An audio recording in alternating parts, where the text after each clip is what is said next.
In this guide, we're going over how you can get the battery charger blueprint here in Subnautica 2. Before we do get into this guide, make sure to like the video and subscribe to the channel with all notifications on. It really does help the channel and it lets us know that you want more content like this.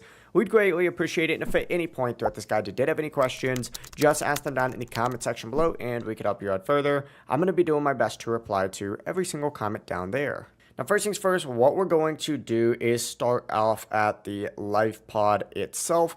Once you're at the life pod, and we're just going to use that as the base kind of directions for all of these guides, is head north. So just head directly north, kind of in the path that I'm following right now. It's about 400 meters away from the life pod, and you can always look back at the life pod to see exactly how far away you are from it. But what you're going towards is going to be the old habitat, which is about 400 meters away. It'll give you a little pop-up once you get close to it, and it'll look something like this right here. Now, there's technically a few different ways to get in here. This is going to be locked for you guys. So what you need to do is get out of your vehicle, if you're currently in one, and go underneath it, just like so. Like now we're going to be in it.